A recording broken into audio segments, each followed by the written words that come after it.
Praise the lord అందరికీ. So మొదటి తెస్సలోనియకులు రాసిన పత్రిక దేవుడు నేను చదువుతున్నప్పుడు బైబిలు పరిశుద్ధ గ్రంథంలో ఆయన పాదాల దగ్గర ఎన్నో మాటలు నా హృదయానికి హత్తుకుని ఉన్నాయి, ఎంతో కదిలించబడ్డాయి. దేవుడు అవి మొదటి తెస్సలోనియులకు రాసిన పత్రిక చదువుతున్నప్పుడు మొదటి అధ్యాయం నుంచి 5 అధ్యాయాల వరకు చదువుతున్నప్పుడు మొదటి అధ్యాయం నుంచే ఎన్నో విషయాలు దేవుడు బయలుపరుస్తూ, అంటే చదువుతున్నప్పుడే నా హృదయంలో ఇవి నేను చదువుకుంటున్నాను, అది నా బిడ్డకు కావచ్చు, నా భర్తతో షేర్ చేసుకోవడము, నా అక్క చెల్లెలతో షేర్ చేసుకోవడము ఎంత బాగుంటుంది, ఇవి చెప్పాలి అనే ఆశ నాలో ఎక్కువ కలుగుతున్నప్పుడు 5వ అధ్యాయానికి వచ్చేపాటికి ఒక్క మాట ఉంటుంది. ఆ వచనం ద్వారా దేవుడు నాకు కన్ఫర్మ్ చేశాడు. ఇలాగ మీ అందరితో దేవుడు నాతో మాట్లాడిన విషయాల్ని నేర్పించిన విషయాల్ని మీతో పంచుకోవాలి అనేది దేవుడు ఎలా కన్ఫర్మ్ చేశాడంటే, మొదటి తెస్సలోనియులకు 5వ అధ్యాయం 27వ వచనం చదువుతున్నాను.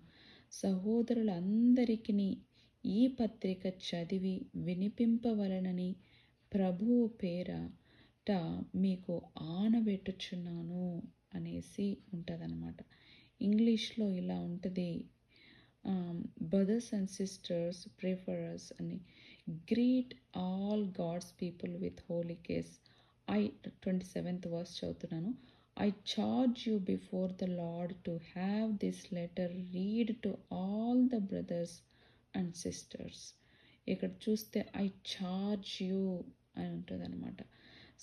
అదే మనము తెలుగులో చదువుకున్నప్పుడు ఆనబెట్టుచున్నాను అంటే commanding you, I charge you అనే దగ్గర నాకు చాలా ఐ గాట్ ఎమోషనల్ అనమాట. అంటే ఫస్ట్ చాప్టర్లో, అంటే ఈ వర్స్ నేను ఉంది ఇక్కడ అనేది నాకు తెలీదు. ఇలాంటి మాట ఎన్నోసార్లు చదివినప్పటికీ కూడా కానీ ప్రతిసారి కూడా బైబిల్లో ఎన్నో విషయాలు కొత్తగా మరి అప్పుడే చదువుతున్నట్లుగా అనిపిస్తాయి కదా. అలాగ నాకు ఈ వచనం ద్వారా 5వ అధ్యాయంకి వచ్చేపాటికి దేవుడు ఆ అధ్యాయంలో మాట్లాడిన విషయాలు చూసినప్పుడు ఆ వచనం నుంచి దేవుడు కన్ఫర్మ్ చేశాడు. అయితే ఇప్పుడు మనము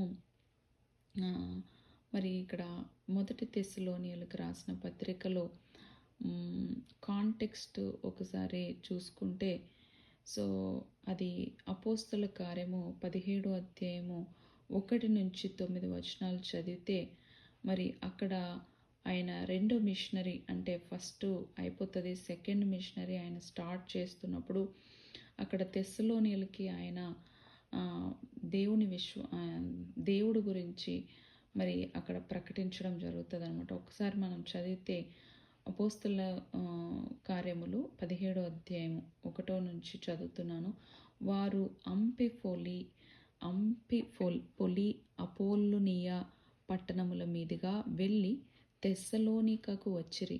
అక్కడ యూదులు సమాజ మందిరం ఒకటి ఉండెను గనుక పౌలు తన వాడుక చొప్పున సమాజపు వారి యొద్దకు వెళ్ళి, క్రీస్తు శ్రమపడి మృతులలో నుండి లేచుట ఆవశ్యకమనియు నేను మీకు ప్రచురము చేయు యేసే క్రీస్తై ఉన్నాడనియు లేఖనములలో నుండి దృష్టాంతములనెత్తి విప్పి చెప్పుచు వారితో 3 విశ్రాంతి దినములు తర్కించుచూ ఉండెను అని ఇక్కడ మనం చూస్తున్నాం. ఇక్కడ వారిలో కొందరును భక్తిపరులగు గ్రీసు దేశస్థులలో చాలామంది ఘనతగల స్త్రీలలో అనేకులు ఒప్పుకొని పౌలుతోనూ శీలతోనూ కలుసుకొనిరి. ఇక్కడ చూస్తే మనకి మొదటి వచనంలోనే మరి అపోలోనియా పట్టణముల మీదుగా వెళ్ళి తెస్సలోనికకు వచ్చిరి అని మరి మొదటి వచనంలోనే అపోస్తులు రాసిన అధ్యాయంలో 17వ అధ్యాయంలో అపోస్తుల కార్యములు 1వ వచనంలోనే మనం చూస్తామన్నమాట. సో, అలాగా మనమి చూసుకుంటూ వచ్చినప్పుడు ఈ తెస్సలోనికలు సంఘము మరి పౌలు తన రెండవ మిషనరీ యాత్రలో వెళ్తున్నప్పుడు ఆయన ఈ చెప్పడం జరిగింది. అక్కడ ఆయన ఈ చర్చ్ అంటే సంఘమే కదా స్థాపిస్తూ వచ్చాడు. పౌలు అక్కడ సువార్తను ప్రకటించాడు అనేది మనకి 17వ అధ్యాయంలో ఇప్పుడే చదువుకున్నాం మనం. సో, క్రీస్తు శ్రమపడి మృతుల్లో నుండి లేచుట ఆవశ్యకమని అని ఇక్కడ చెప్తున్నాడనమాట. సో, నేను మీకు ప్రచురము చేయు యేసే క్రీస్తై ఉన్నాడని మరి లేఖనములో నుండి, అంటే లేఖనాలు అంటే పాత నిబంధన అన్నమాట.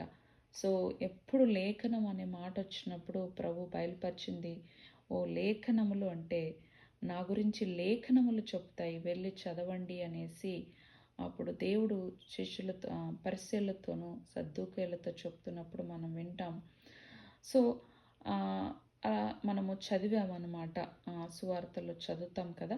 సో, అలాగా లేఖనములు అంటే పాత నిబంధన అంతా కూడా క్రీస్తు వైపు చూపిస్తుంది.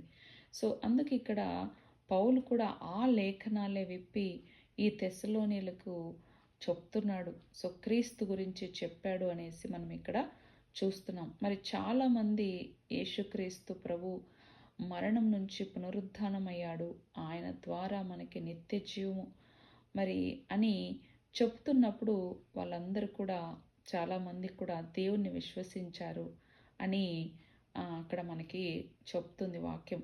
సో, అయితే హింస వెంటనే మొదలైంది అక్కడ పౌలుకి శీలాకి. మరి అందుకనే దాంతో పౌలు అనుకున్న దానికంటే ముందుగానే ఆ పట్టణాన్ని విడిచిపెట్టవలసి వచ్చిందనమాట. విడిచిపెట్టి వేరే చోటుకు వెళ్ళారు. వెళ్ళిన తర్వాత పౌలుకు కొత్త విశ్వాసుల గురించి చాలా ఆందోళన కలిగింది. ఎవరైతే ఈ తెస్సలోనికల్లో నమ్ముకున్నారో వాళ్ళు మరి వాళ్ళ గురించి ఎంతో ఆయనకి ఆందోళన, అంటే వారి మీద కేరు, వారిని ఎట్లా వారిని ఇంకా బలపరచాలి అని.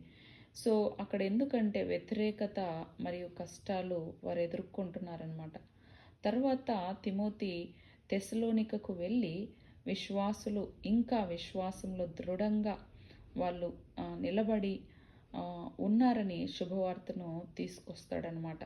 సో, ఈ సందర్భంలో మరి పౌలు మొదటి తెస్సలోనికల్లో ఈ పత్రికను వారికి రాస్తున్నాడు.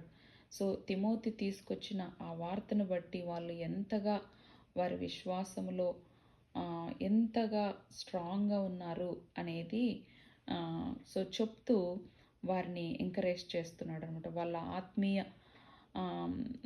వాళ్ళు నమ్ముకున్న విషయాన్ని బట్టి వాళ్ళు ఎంత యాక్టివ్గా ఉన్నారు వారి ఫెయిత్లో అనే దాన్ని బట్టి దేవుడికి నేను కృతజ్ఞతాస్తుతులు చెల్లించుకుంటున్నాను అని మనకి మొదటి అధ్యాయంలో పౌలు చెప్తాడనమాట. మనకి వచనాలన్నీ మనం చదువుకుంటాం ముందుకెళ్ళే కొద్దీ. సో, అలాగా మరి ఆ పరిశుద్ధ జీవితం గురించి బోధించడానికి ఈ అధ్యాయము ఆయన రాసినట్లుగా, అలాగే క్రీస్తు రాకడ విషయంలో ఉన్న ఈ అధ్యాయం మీన్స్ లైక్ ఈ పత్రిక మొదటి తెస్సలోనిక పత్రిక అంతా కూడా మరి ఎందుకు రాశాడు అంటే వారి విశ్వాసంలో వారిని ప్రోత్సహించడానికి, వారిని ఎంకరేజ్ చేయడానికి, వారి ఆత్మీయ వృద్ధికి దేవునికి కృతజ్ఞతాస్తుతులు చెల్లిస్తున్నాను అని అంటాడు. పరిశుద్ధంగా జీవించాలి, హోలీ లైఫ్ జీవించాలనేది కూడా మనకి ఈ పత్రికలో ఆయన చెప్పినట్లుగా మనం చూస్తాం. ఆ క్రీస్తు రాకడ విషయంలో ఉన్న చాలా అపోహలు, అంటే చాలా అక్కడ వ్యతిరేకతలు ఉన్న దాన్ని కూడా ఆయన ఎంతగానో కరెక్ట్ చేసి ఇలా ఉంటుంది ఇలాగా అనేసి ఆయన చెప్పడానికి అక్కడ ట్రై చేస్తాడనమాట. ఇది ఇంట్రడక్షను. సో, మరి మొదటి తెస్సలోనికలకు రాసిన పత్రిక ఇంట్రడక్షను ఇది చూసుకుంటాము. మరి మొదటి అధ్యాయంలో మనకి మొదటి వచనము మనము నెక్స్ట్ వీడియోలో చెప్పుకుందాము. సరేనా? Praise the lord.